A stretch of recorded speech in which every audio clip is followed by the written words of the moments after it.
Et c'est le grand direct de l'actu, Jean-Marc Morandini. Le grand direct de l'actu, c'est jusqu'à 11h sur Europe 1 avec notre débat dans quelques instants. Faut-il s'attaquer au statut des fonctionnaires comme le demande Nicolas Sarkozy lors de son meeting dans le Nord?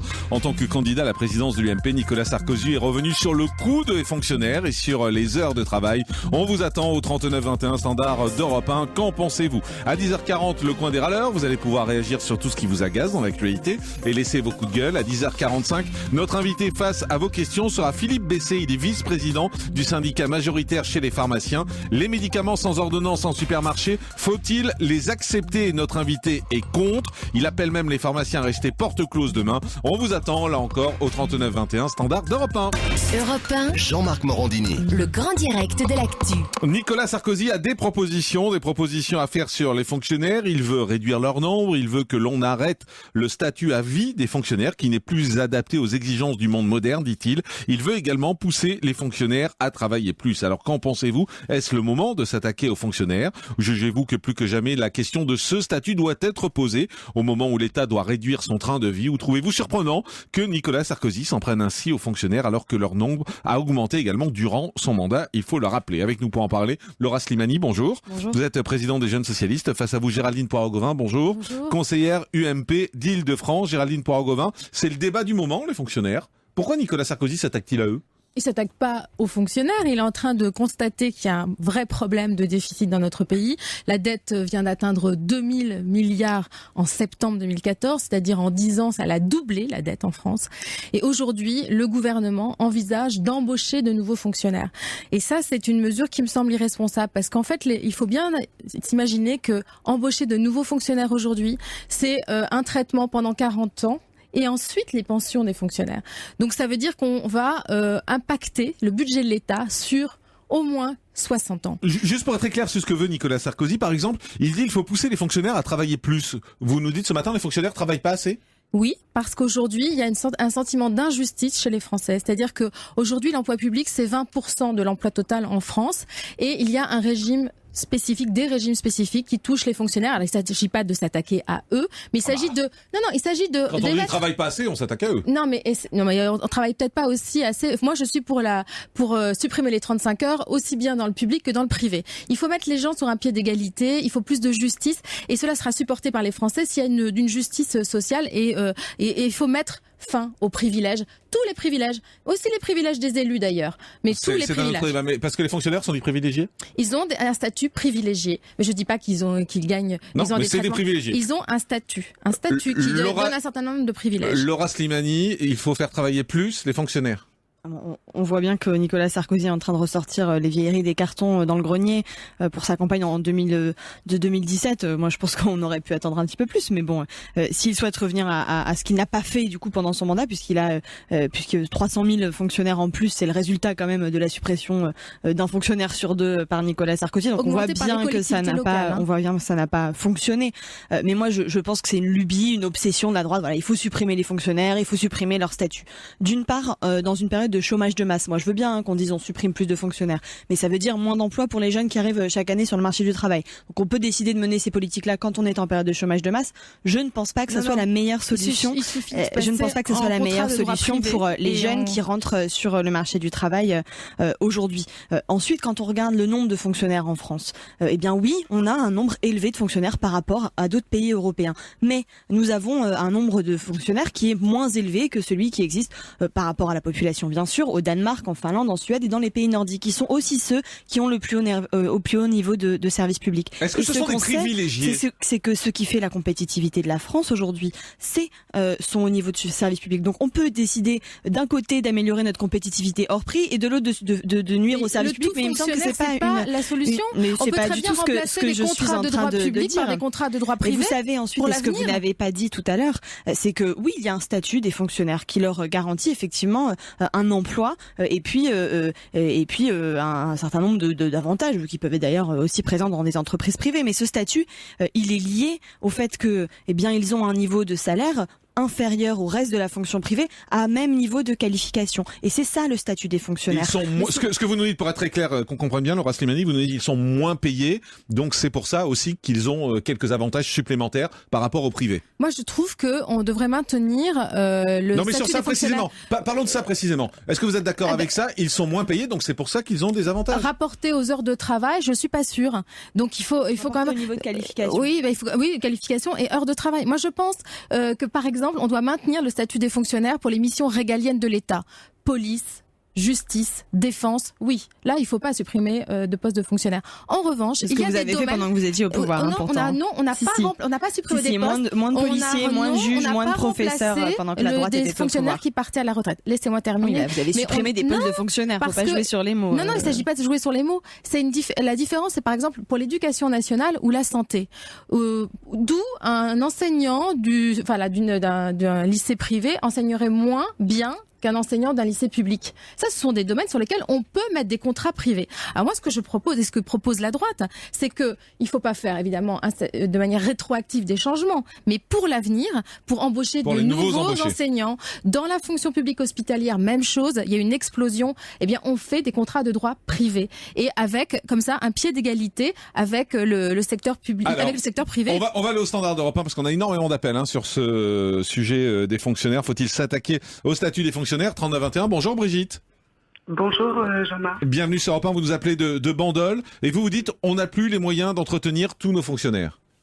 Surtout pour le peu d'efficacité pour certains, quoi.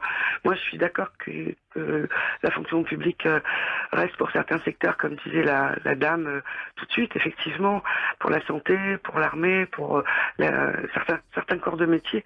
Je suis d'accord.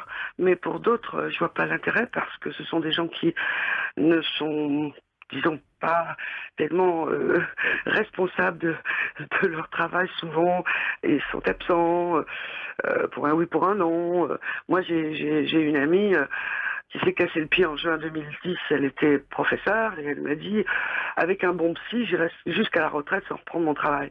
Bon, voilà l'état d'esprit, quoi. C'est un état d'esprit, la fonction publique. Pour certains, le fait d'être fonctionnaire, ça donne pas tous les droits.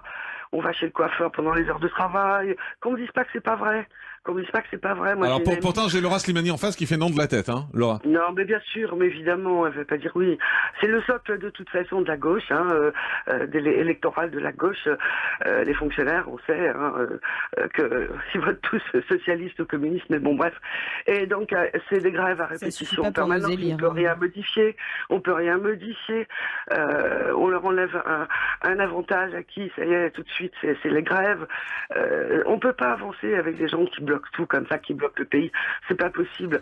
C'est vraiment plus d'actualité, quoi. Alors, je voudrais que Laura Slimani vous réponde. Elle est présidente des jeunes socialistes. Vous avez entendu, hein, des gens qui sont pas motivés par leur travail, qui prennent des arrêts maladie à répétition. C'est ce que décrivait Brigitte, qui vont même chez le coiffeur pendant leurs heures de travail. Mais je pense qu'il faut regarder les faits avant de parler des mythes et qu'il y a énormément de mythes qui concernent les fonctionnaires. La vérité, c'est que les fonctionnaires, ça fait 6 ans qu'ils ont leur point d'indice qui est gelé, que leur salaire n'augmente pas au même niveau que l'inflation. Et donc, ça fait 6 ans qu'ils perdent du pouvoir d'achat. C'est ça la réalité. Brigitte, c'est ça la réalité. Et la réalité des professeurs, si je peux me permettre, les professeurs français sont bien moins payés que les professeurs dans l'Union européenne. C'est ça la réalité aussi des professeurs qui font un métier, qui s'occupent de nos enfants toute la journée, qui font en sorte qu'ils puissent s'émanciper, construire leur vie comme ils le souhaitent. Et donc, il me semble qu'ils méritent un petit peu plus de respect de la part de nos concitoyens. Et je pense qu'il faut casser les mythes sur la fonction publique. Ça, c'est une réalité. Ils n'ont aucun jour de carence. Pourquoi?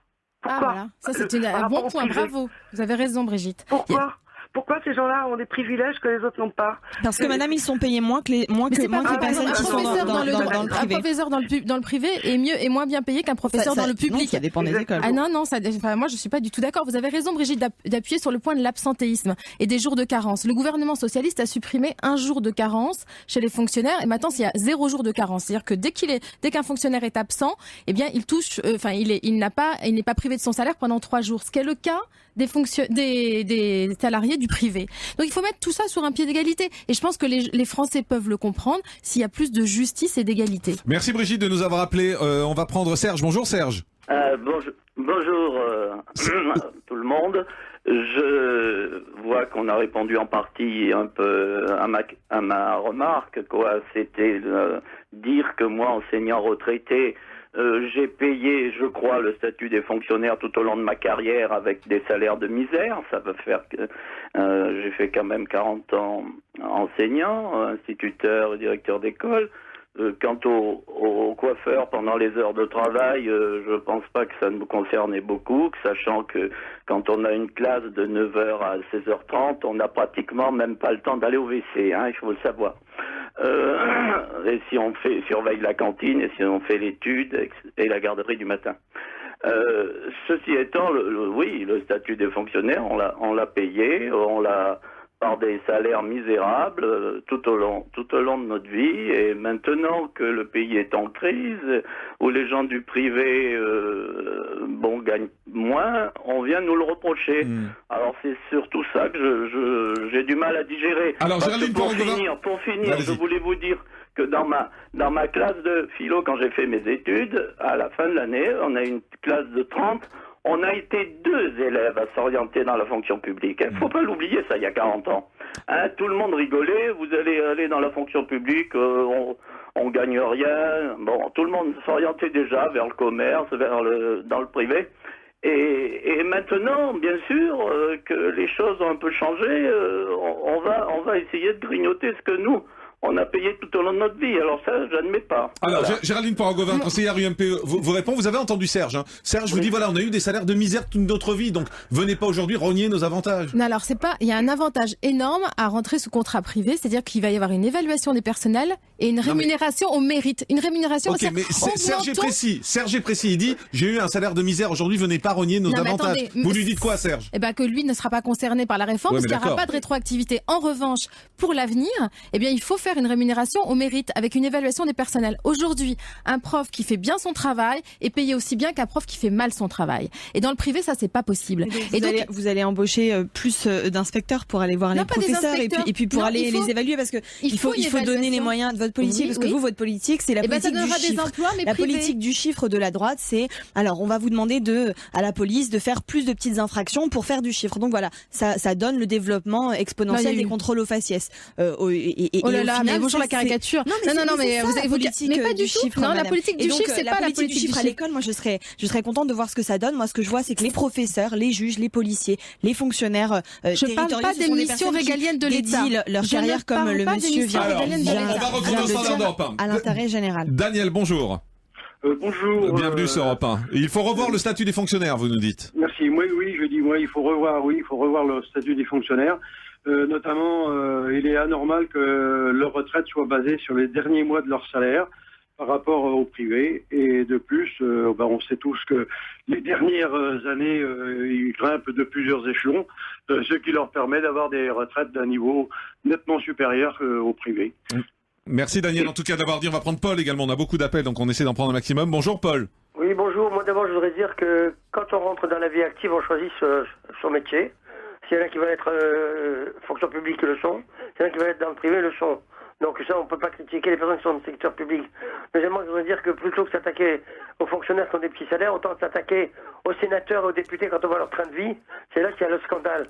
Et troisièmement, quand je pense que c'est M. Sarkozy qui veut faire ça, alors qu'un an après avoir été au pouvoir, alors qu'on était en crise, il s'est augmenté son salaire de je ne sais pas combien. Ah non, il a réduit son salaire.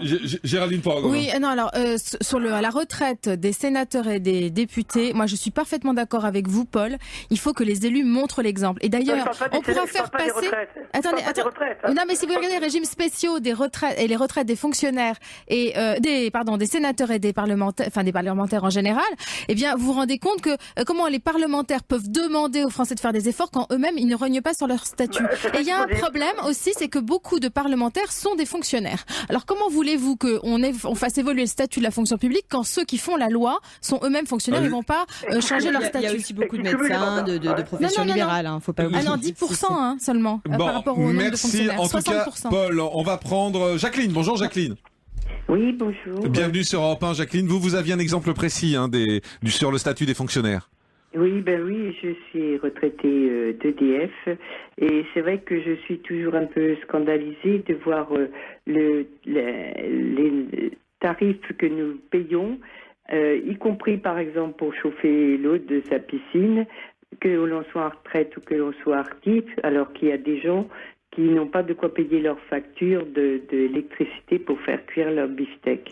Vous payez très peu l'électricité, hein. Vous payez quoi? Ça représente quoi? Je sais à peine ce que je paye. Je paye entre 6 et 10 euros pour je crois que c'est par 6 mois. Je regarde même pas la facture.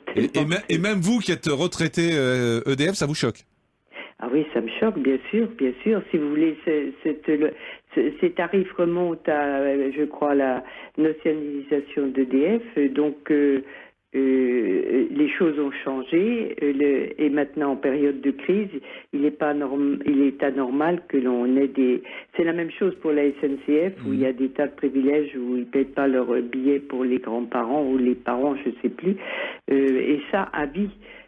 Donc, je trouve que c'est tout à fait anormal, que c'est un privilège, même si les syndicats ne veulent pas le reconnaître. Et c'est d'autant plus remarquable que vous êtes directement concernée, Jacqueline, donc c'est pour ça que votre appel est intéressant, Laura Slimani. Oui, si je peux me permettre, il y a un certain nombre de catégories de la fonction publique, d'ailleurs qui ne sont plus dans la fonction publique aujourd'hui, mais qui ont acquis par des luttes un certain nombre d'avantages. On peut se dire, on peut revenir dessus ou ne pas revenir dessus, mais moi, ce dont je m'aperçois aujourd'hui, c'est que Nicolas Sarkozy revient et il divise les Français. C'est sa méthode préférée, voilà. On divise les fonctionnaires contre le privé, on met les jeunes en face des plus âgés, on met les femmes... Il faut discuter, non, au contraire, il faut réconcilier la France privée et la France publique. Vous n'êtes pas en train de la réconcilier si on écoute nos éditeurs, parce qu'on voit bien qu'il y a des fonctionnaires qui se sentent visés de manière injuste et des personnes qui entretiennent des mythes parce qu'on voit bien que Nicolas Sarkozy les entretient et vous faites partie de tout ça. Vous attisez les choses. Quand vous dites par exemple que le nombre de fonctionnaires a augmenté sous le quinquennat Nicolas Sarkozy. Ah oui, où ça?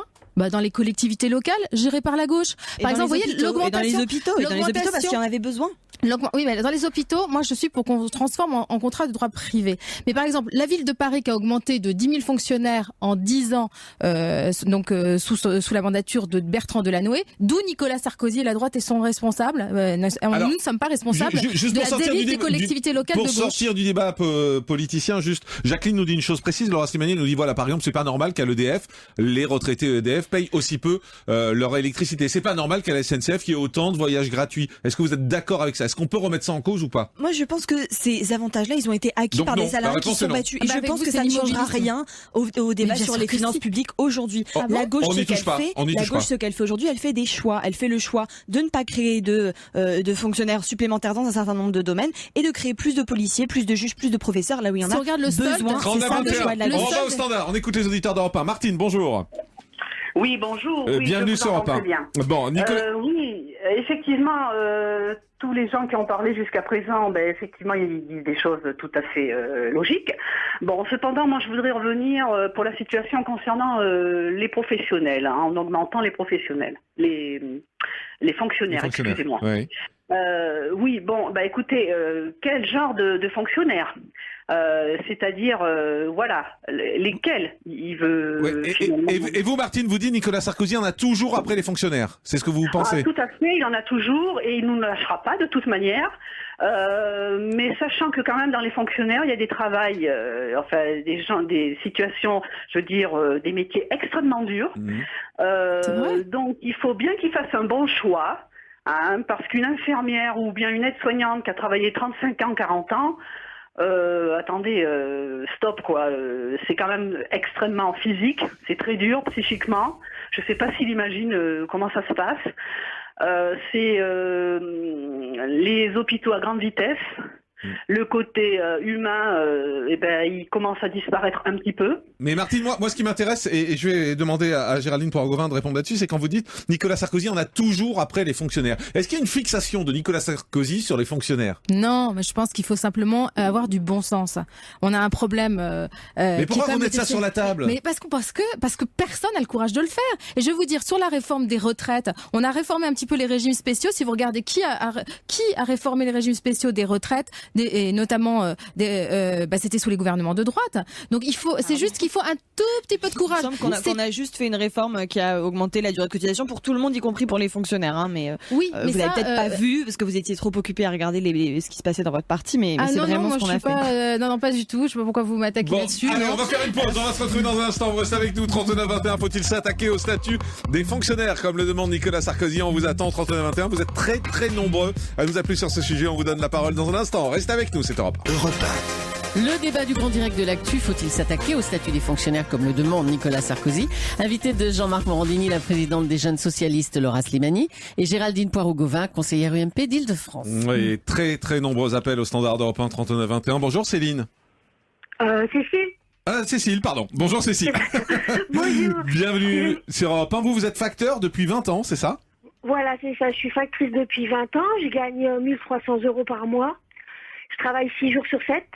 Et ça me fait vraiment mal au ventre quand on me dit que je suis privilégiée, quoi. Parce que j'ai pas 3 jours de carence ou quand j'entends des bêtises pareilles. Franchement, généralement, je me mêle pas des débats. Mais là, ça fait mal quand on entend. C'est toujours le même vieux débat du fonctionnaire qui est payé et qui fout rien. Géraldine Poirot-Gauvin. Non mais je comprends. Moi je cherchais pas du tout à vous stigmatiser ni à vous insulter, madame. C'est pas du tout. Non, c'est parce que on parle de manière générale, de règles générales. Là, parlons précisément. C'est ce qui est intéressant, c'est les cas précis. C'est pour ça qu'on a des auditeurs. Bien sûr. Moi je suis d'accord avec vous. Évidemment, quand vous dites que vous gagnez que 1 300 et quelques euros par mois, je ne vous considère pas du tout comme privilégié. Mais simplement, c'est certains régimes spéciaux, certaines situations particulières qu'il faut mettre à plat pour avancer de manière plus rationnelle et avec beaucoup plus de pragmatisme. Qu'est-ce que vous dites à Cécile alors? Qu'est-ce que vous lui dites? Eh bien, qu'il faut regarder la Poste, c'est encore un régime particulier il faut quand même regarder. Mais c'est du privilégié ou pas la Poste? Non, je viens de dire que moi je cherche pas à stigmatiser les petits fonctionnaires, ceux qui ont une petite pension. Tous les fonctionnaires dans le même sac. Non, je mets pas tous les fonctionnaires dans le même sac. Non, parce que en fait, j'y connais pas grand-chose. Mais moi, quand j'entends parler comme ça, je me dis voilà, moi je suis une feignante et je suis payée à rien faire. Non, je travaille quand même 6 jours sur 7, ça va faire plus de 5 ans que mon salaire n'a pas augmenté. Ils nous ont gelé nos points d'indice. Où on est privilégié. Non mais madame, il faut regarder les 3 statuts, fonction publique d'État, collectivité locale, hospitalière, enlever et gommer tout ce qui paraît impossible, comme notamment la réforme. Ce qu'on voit quand même aujourd'hui dans le débat, c'est qu'il y a les fonctionnaires pour la droite, pour Sarkozy, pour plein de gens, il y a les fonctionnaires, et puis dès qu'on regarde les cas particuliers du prof, du facteur, du fonctionnaire de collectivité territoriale, eh bien on voit bien qu'en fait c'est pas des gens privilégiés. Madame, c'est aussi gérer l'intérêt général et arrêter de regarder les intérêts particuliers. Je trouve que ce débat-là, c'est un faux débat et on s'en aperçoit ce matin puisque il y a une totale inadéquation entre la représentation de la droite et puis la réalité vécue par les fonctionnaires. Le vrai débat êtes en train de généraliser le cas de cette dame, de Cécile, qui n'est pas le cas général non plus. Aujourd'hui en France, c'est celui de l'emploi et de l'emploi. Allez-y Cécile, allez-y Cécile. Moi, je voudrais juste poser une question, c'est qu'au niveau des fonctionnaires, il y en a combien en plus? Des petits fonctionnaires ou des hauts fonctionnaires? On est combien les petits fonctionnaires? C'est nous les plus nombreux. En tout cas, il y a 5,4 millions de fonctionnaires en France. Donc après toutes les fonctions publiques confondues. Donc mais c'est les petits fonctionnaires les plus nombreux comme Cécile et c'est pas des privilégiés. Non, c'est pas des privilégiés. Mais l'immense majorité des fonctionnaires comme des salariés du privé, c'est des personnes qui gagnent, la majorité gagne moins de 1 600 € par mois. C'est ça la réalité de la France et des salariés en France. Il y a aussi des gens qui sont pas privilégiés dans le privé. Bien sûr, j'ai jamais dit le contraire, madame, contrairement à vous. Donc, alors on va continuer. Attendez, on va continuer à prendre des appels parce que ce qui est intéressant, c'est sortir de la théorie là-haut, de dire les fonctionnaires. Nous, on a des fonctionnaires qui nous appellent. Merci Cécile en tout cas. On va prendre Fabienne. Bonjour Fabienne. Oui, bonjour. Bienvenue sur Europe 1. Vous aussi, vous êtes fonctionnaire et ça vous fait réagir tout ça? Ah oui, moi je suis fonctionnaire, je suis aide-soignante. Je travaille dans un hôpital, un petit hôpital d'une petite ville.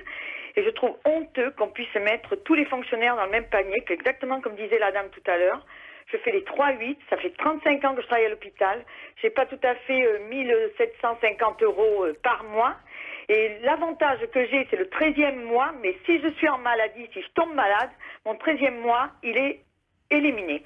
Alors, il faudrait pas mélanger tous les fonctionnaires, qu'on regarde un peu les ministres, tout ce qu'ils touchent, tous les avantages qu'ils ont, et qu'on commence à diminuer leurs avantages à eux, qu'on regarde, qu'on étale un peu tout ce que c'est, qui sont les vrais fonctionnaires qui coûtent à l'État.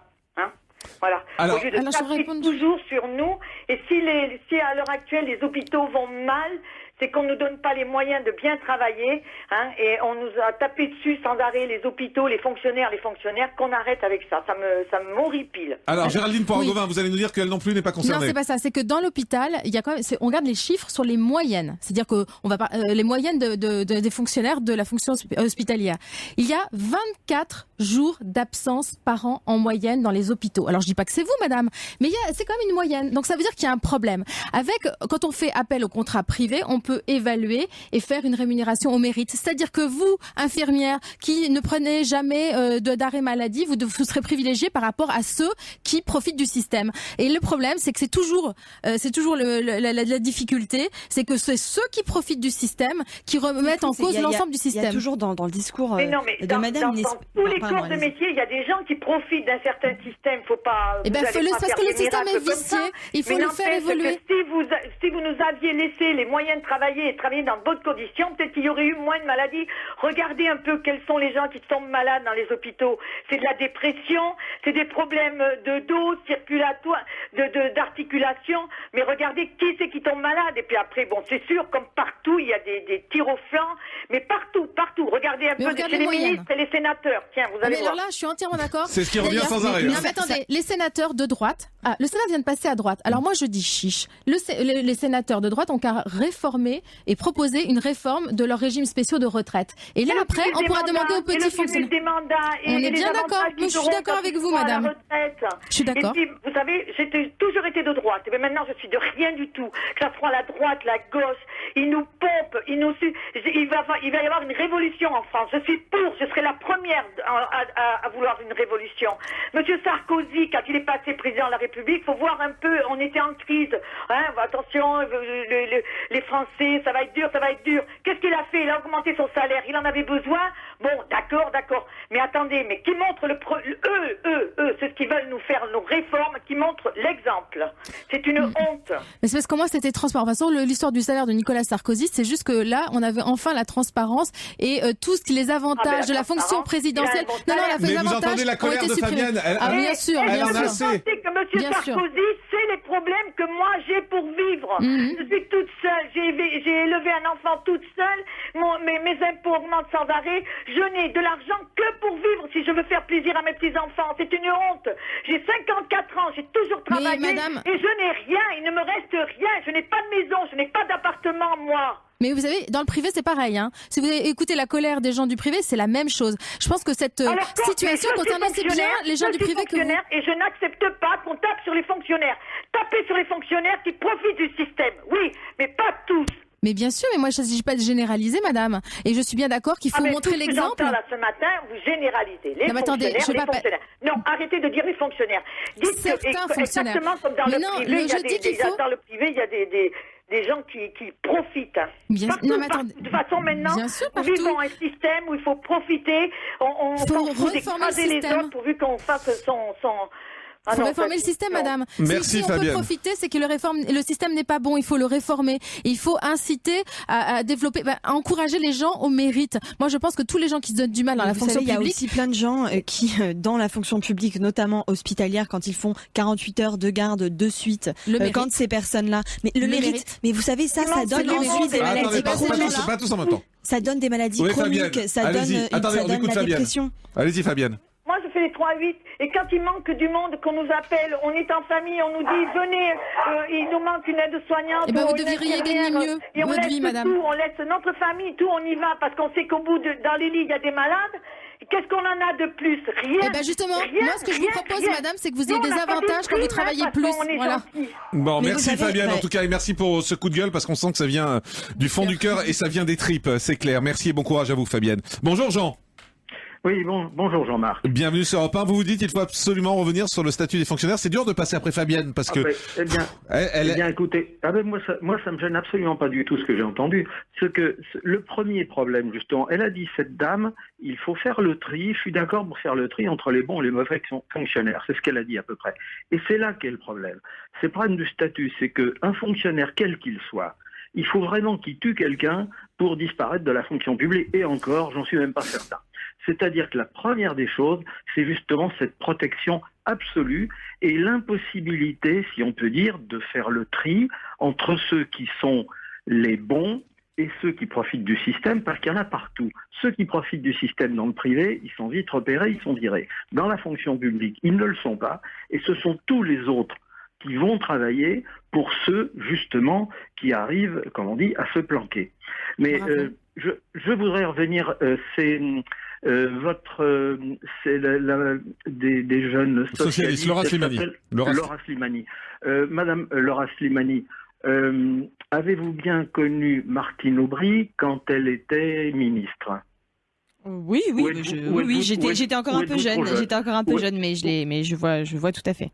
Bon, vous voyez tout à fait. Alors, eh bien, comme vous étiez un peu jeune, je vais vous rappeler ce qu'a dit Martine Aubry quand elle a lancé les 35 heures. Elle a dit, il s'agit de faire croître le secteur marchand et de créer des emplois dans le secteur marchand. Donc, il n'est pas question de mettre les 35 heures dans la fonction publique, parce que 35 heures dans la fonction publique ne ferait qu'alourdir les charges de l'État, alors qu'on veut créer des emplois marchands. Et cela, vous pourrez le retrouver, parce que moi, j'étais éditorialiste à ce moment-là, et je l'ai repris dans mes articles, et j'avais conclu en disant, je ne vois pas comment Martine Aubry pourra résister à la puissance des syndicats de fonctionnaires. Et donc, c'est ce qui s'est passé. Elle n'a pas pu résister, mais vous pourrez rechercher dans vos archives ou l'interroger, c'est bien ce qu'elle avait dit.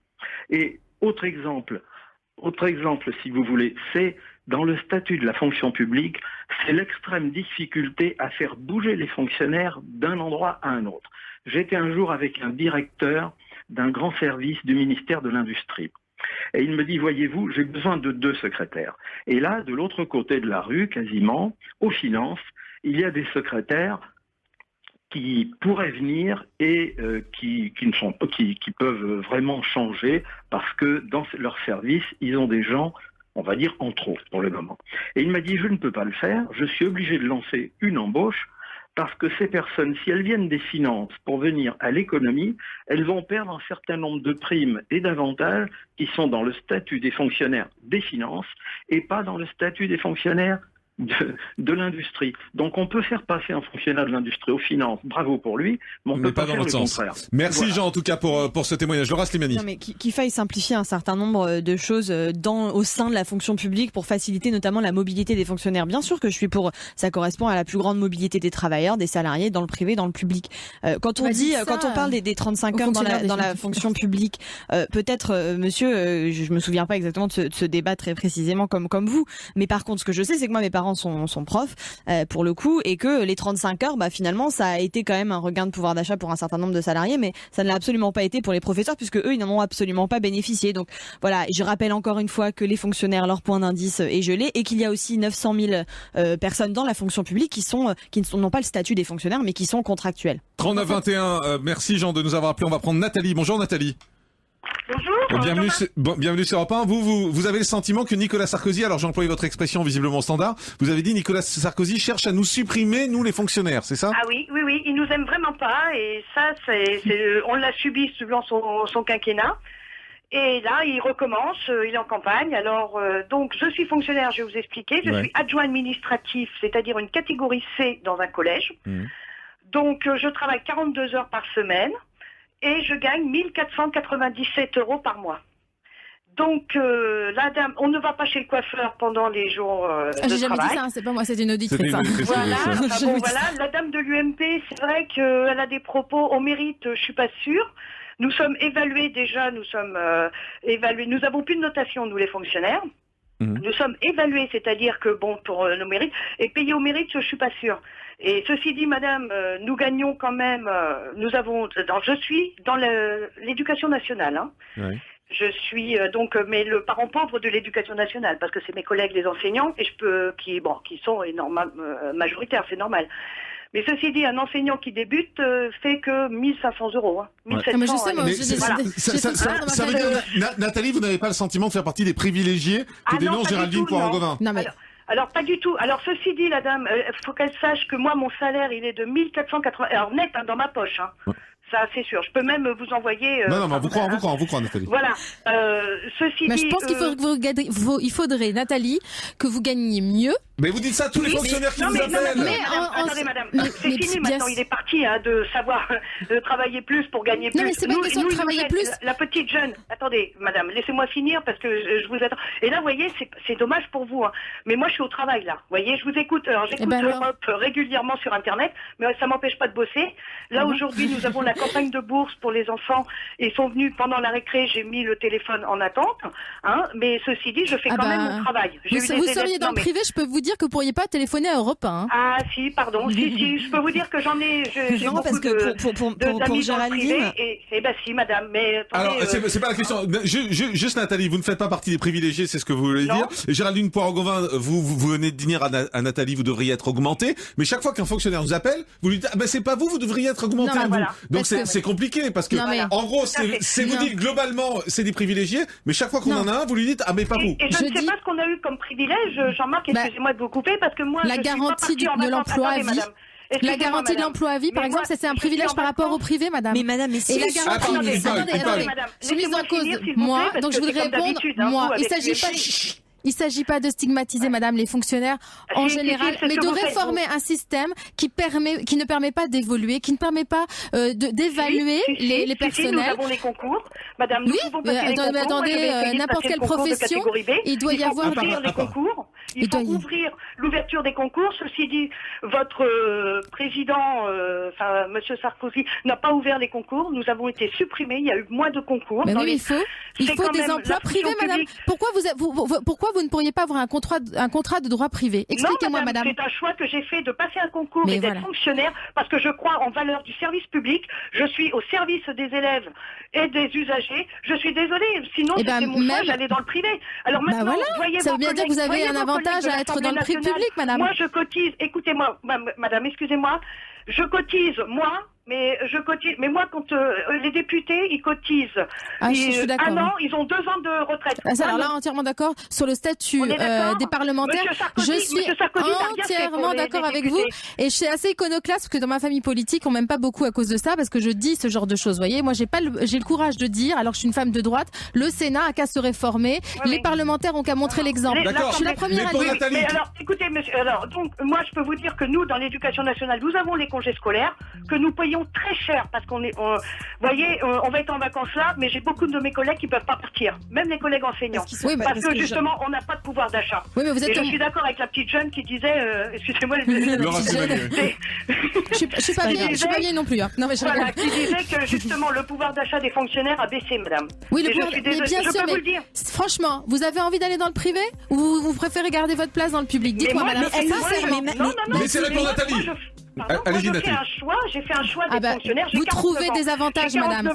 Et ce qu'on dit, c'est qu'il faut mettre sur un pied d'égalité tout le monde.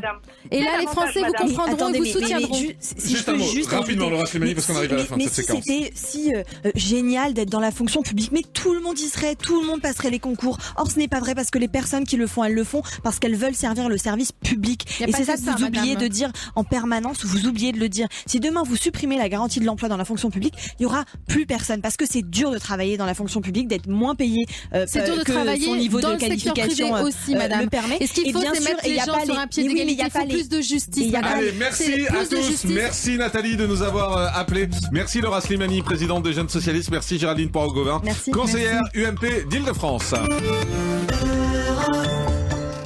Et tout de suite, c'est le coin des râleurs. Vous pouvez réagir sur tout ce qui vous agace dans l'actualité. Laissez vos coups de gueule sur notre répondeur 3921. Bonjour Jean-Marc. Bonjour Jean-Marc. J'appelle pour râler. Je suis scandalisée. Là, il y en a marre. Ça devient très désagréable. Oui, bonjour Jean-Marc, bonjour Julie. C'est Michel de Dessines. Alors, on est dimanche matin 28 septembre. J'écoute sur Europe 1 Ségolène Royal qui prétend attendre les résultats des recours pour savoir si oui ou non l'aéroport de Nantes sera construit. J'en prends acte. Pourquoi le grand stade de Dessines, ou de Lyon si vous préférez, se construit-il, lui, en dépit de tous les recours qui sont toujours en cours? Et puis de toutes les contradictions qu'il y a eu, mais personne n'en a beaucoup parlé de ce stade, qui se construit en dépit de beaucoup de choses. Eh ben, j'avais envie de le dire, parce que on a beau défendre notre ville de Dessines, ce grand stade qui va nous empoisonner, alors que on a quand même un grand stade à Lyon.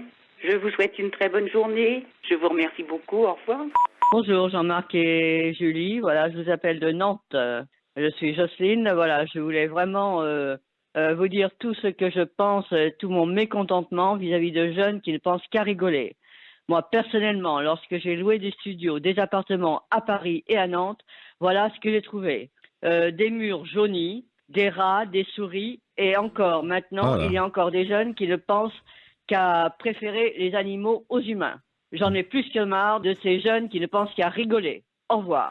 Bonjour, jolie Julie et pétillant Jean-Marc. Gaston. Ça continue. Jamais 203. Défaite. Plus ça va, moins ça va à gauche. La preuve par les urnes. À la haute chambre, le PS est en baisse. Les grands électeurs ont donné un petit score à la majorité sortante qui s'est fait sortir. Changer, c'est maintenant, qu'il disait. À force de faire des réformes en train de sénateurs, ce sont les sénateurs de gauche qui se sont fait réformer. Ouvrez les yeux, bon sang. Votre politique va à volo. Les socialistes sont KO. Les écolos vont en vélo.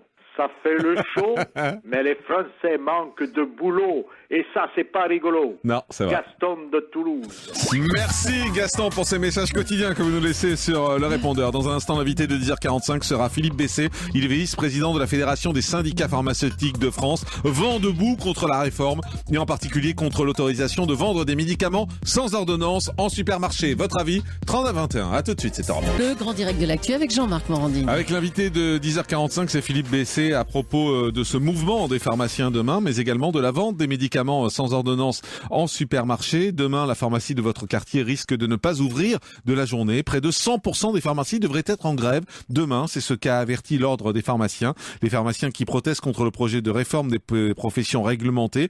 Et face à cette forte hostilité, le gouvernement pourrait même faire marche arrière. Philippe Bessé, bonjour. Bonjour. Vice-président de la Fédération donc des syndicats pharmaceutiques de France. Merci d'être en direct avec nous. On le voit, les pharmaciens sont vent debout contre cette réforme. Qu'est-ce que ça va changer pour nous les patients, cette réforme, tout d'abord? Alors, la ministre de la Santé, d'une part, a déjà écarté le sujet du jour de votre émission, c'est-à-dire les médicaments en grande surface. Nous sommes vent debout contre une autre disposition de ce projet qui prévoit d'ouvrir le capital des pharmacies à la finance, en fait aux assureurs, à la grande distribution, à tout le monde. En fait, n'importe qui pourrait posséder une pharmacie, notamment les fonds de pension, les assureurs, et ça, c'est un changement complet du modèle social français. Alors, donc, sur la vente des médicaments, là, pour l'instant, le gouvernement a dit non concernant la vente des médicaments sans ordonnance en supermarché. C'est quand même dommage pour les consommateurs, non? Non, c'est pas dommage. Vous savez, ce qui est important au niveau des médicaments, c'est de les prendre à bon escient. Il ne faut pas faire du médicament un bien de consommation. Le pharmacien, c'est la seule professionnelle qui est à la fois effectivement commerçant qui fait du refus de vente. Le pharmacien, il vous vendra jamais un médicament s'il pense qu'il n'est pas bon pour vous. Il ne vous en vendra jamais deux s'il pense qu'une seule boîte suffit pour vous. Donc ça, c'est quelque chose qui est fondamental et c'est pour cette raison-là que la ministre de la Santé a voulu que les médicaments restent en officine. Mais c'est aussi sous pression, sous votre pression, parce que vous voulez également protéger finalement votre chiffre d'affaires, on va dire les choses. Ben non, pas du tout. Bah oui. Franchement, pas du tout. Le sujet du prix du médicament est quelque chose qui a été mis sur la table avec la ministre de la Santé. Donc, nous avons montré que les pharmaciens avaient le prix du médicament français avait le prix du médicament le moins cher d'Europe. Plus exactement, nous sommes médaille d'argent. C'est les Anglais qui ont le moins cher. Mais nous sommes moins chers que les Allemands, que les Italiens, que les Espagnols, que les Belges, que tous nos voisins. Donc cette fonction pouvoir d'achat, c'est quelque chose que nous recherchons dans les officines. Mais au-delà, la fonction même du pharmacien, c'est de garder les poisons, c'est d'empêcher de prendre trop de médicaments.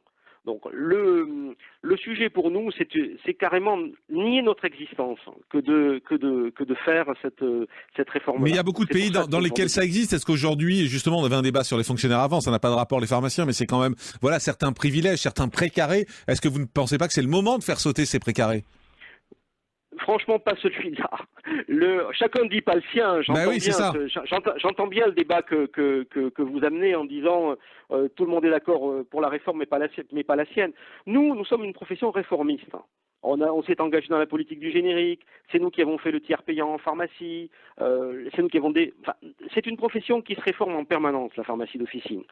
Quand elle se base sur des fondamentaux qui ne sont pas économiques, encore une fois. C'est vraiment parce que... Enfin, vous faites du commerce quand même. C'est pas économique, monsieur Bessé, mais vous faites du commerce quand même. Vous êtes là pour faire un chiffre d'affaires. Il faut que ça tourne. Eh bien, vous savez, le médicament, c'est 6%. Le médicament dont vous parlez, c'est à peu près 6% de notre activité. Donc, à la limite, au niveau, bien sûr, c'est économique, et pour des petites pharmacies qui sont en grande difficulté, ça a un impact et il ne faut pas le nier. Mais pour l'ensemble des pharmacies, ce n'est pas réellement l'économie le moteur de notre combat. Le moteur de notre combat, c'est ce qu'on nous a appris sur les bancs de la faculté, ce qu'on nous a appris à l'université, c'est-à-dire le pharmacien est là pour aider les patients à consommer à juste titre les médicaments et pas pour faire du chiffre d'affaires, justement. Allez, on va au 39-21, on va prendre Caroline qui nous appelle de Nantes. Bonjour Caroline. Bonjour Jean-Marc. Bienvenue sur Europe 1. Monsieur Besset. Vous vouliez défendre les pharmaciens, vous? Oui, alors mon mari est pharmacien, mais il ne peut pas intervenir puisqu'il travaille, donc je l'ai contacté quand j'ai entendu votre sujet du jour. On en parle beaucoup, hein, donc je suis quand même un peu au fait. Hein. Bien sûr, allez-y Caroline. Alors, en fait, la réforme du gouvernement, le projet que propose le gouvernement remet en cause ce qu'on appelle les 3 piliers de la pharmacie. Le premier, c'est effectivement le fait que les médicaments ne soient vendus qu'en pharmacie. C'est quand même une question aussi de santé publique. Mais ça se fait dans beaucoup de pays, Caroline. Alors, oui, je sais, mais on n'a pas le même système de santé que dans les autres pays aussi. Mais oui, mais les consommateurs sont les mêmes. On n'est pas plus bête qu'un Américain ou qu'un Anglais. Il ne s'agit pas de bêtises quand on parle de santé, Jean-Marc. Le problème de la vente des médicaments en grande surface, c'est à la fois un problème de sécurité et puis également un problème de maîtrise des dépenses de la sécurité sociale. Or, les pharmaciens, comme le disait M. Besset, ont quand même fait beaucoup d'efforts là-dessus, puisque la vente de médicaments représente 2,8% des dépenses de la sécurité sociale. Et moi, je veux revenir sur quelque chose, c'est que Montebourg à l'époque et aujourd'hui Macron disent on va mettre les médicaments en vente en grande surface pour rendre le pouvoir d'achat aux Français. Ouais. Mais le pouvoir d'achat n'a pas été... on ne rend pas le pouvoir d'achat. C'est pas les pharmaciens qui ont volé le pouvoir d'achat. Enfin, vous voyez, c'est quand même... Non, mais on peut dire qu'on va tirer les prix des médicaments vers le bas. Non, mais on va tirer les prix des médicaments vers le bas. Vous voulez que ça fasse comme pour tout ce qui est en grande surface, et puis après, on ne saura même pas ce qu'il y aura dedans. Après, il y a des contrôles pour ça. Il y a des contrôles pour les médicaments. Il y a des contrôles. Si on achète de l'aspirine, qu'on l'achète chez son pharmacien ou qu'on l'achète dans un supermarché, ça ne changera pas grand-chose. C'est pas anodin de... Alors, je peux pas vous dire exactement ce que va faire l'aspirine mis à part le fait que ça fluidifie le sang, ça c'est sûr. Je ne suis pas moi-même dans le milieu médical, donc si vous voulez, j'interviens entre guillemets. Bien sûr, non, mais j'ai bien compris, Caroline. Donc ça, il y a des choses sur lesquelles moi je peux pas entre guillemets réagir, Jean-Marc. Tout ce que je sais, c'est qu'on ne prend pas de l'aspirine non plus n'importe quand, n'importe comment. Les médicaments, c'est pas, si vous voulez, c'est pas des bonbons qu'on vend en grande surface. Vous voyez ce que je veux dire? Moi, je voulais revenir également sur le fait que les pharmaciens se mettent en grève, mais c'est pas uniquement, comme le disait M. Besset, pour cette histoire-là. Non, on a bien compris. C'est très important. L'ouverture du capital des pharmacies à tous ces fonds de pension, ça va donner ce qui arrive actuellement au laboratoire. C'est-à-dire qu'on n'est plus maître de ce que l'on vend, de l'endroit où l'on s'installe, etc. Et ce que M. Besset a oublié de dire, c'est que le gouvernement veut également faire sauter le numerus clausus. C'est-à-dire que les pharmaciens demain se battent pour conserver le maillage territorial. Il y a une désertification médicale en France. On veut éviter une désertification pharmaceutique. J'ai bien compris, Caroline, et vous défendez très bien tout ça. En tout cas, merci d'avoir dit. Je voudrais juste qu'on prenne le temps, parce qu'il nous reste 2 minutes, d'avoir Antoine avec nous. Bonjour Antoine. Oui, bonjour Jean-Marc. Bienvenue sur Europe 1. Philippe Besset vous écoute parce que vous vouliez réagir justement sur les pharmaciens. Oui, exactement. Alors moi, il se trouve que je suis pharmacien d'officine également. Et alors, j'ai pas pu écouter le début du débat, donc je vais peut-être dire des choses qui ont déjà été dites. Alors moi, je voulais dire simplement que déjà, commençons par faire bien notre travail. Et à partir de là, on n'a pas besoin d'avoir peur des grandes surfaces, je dirais. Parce que vous êtes pharmacien et que vous nous avez dit depuis bien longtemps, beaucoup de pharmaciens se contentent d'encaisser. C'est dur pour vos confrères, ça. Oui, enfin, je dis pas tous les... Non, bien sûr, mais certains. Voilà, alors moi, ça fait seulement 14 ans que je travaille, donc c'est pas non plus, mais suffisamment pour avoir vu plusieurs pharmacies et avoir entendu beaucoup de collègues d'ailleurs aussi. Dans beaucoup de pharmacies, on a fait tous le constat, vous arrivez à demander de les par exemple, on vous dit 2,02 €, merci, au revoir. Philippe Besset, une réponse à ça peut-être? Voilà. On est toujours perfectible, vous savez, dans la vie. Tout le monde, j'entendais votre débat sur les fonctionnaires tout à l'heure. Tout le monde, tout est perfectible. Mais franchement, mes collègues, ils font bien leur job. Antoine, il est pharmacien lui-même. Il dit voilà, il y a des collègues qui se contentent d'encaisser. Bonjour, vous voulez quoi? Merci, au revoir. Moi, je connais mes pharmaciens dans les zones rurales. Je connais les pharmaciens dans les. Vous savez, on est un pays, un grand pays qui est à zone rurale. Et 70% des pharmacies sont en zone rurale. Et la relation qu'ils ont avec les gens, la relation qu'ils ont avec les patients n'est pas du tout celle qu'on peut avoir avec des gens qui sont des CSP+, en région parisienne ou dans ces grands axes. Je fais pas d'opposition, il y a des gens qui font très bien leur boulot à Paris aussi, mais moi je vois le terrain. Je sais comment fonctionne. J'ai travaillé moi aussi dans plusieurs pharmacies. Je vois comment fonctionnent les équipes officinales. Il y a toujours, et même pour le paracétamol qui a été évoqué, moi quand quelqu'un vient acheter une boîte de paracétamol, il ressort toujours avec est-ce que c'est pour vous, est-ce que c'est pour adultes, et c'est 4 grammes par jour mais maximum. Mais c'est pas beaucoup comme ça, hélas. Merci Antoine de nous avoir appelé. Merci Philippe Bessé d'avoir été avec nous, vice-président de la Fédération des syndicats pharmaceutiques de France qui sera en grève demain.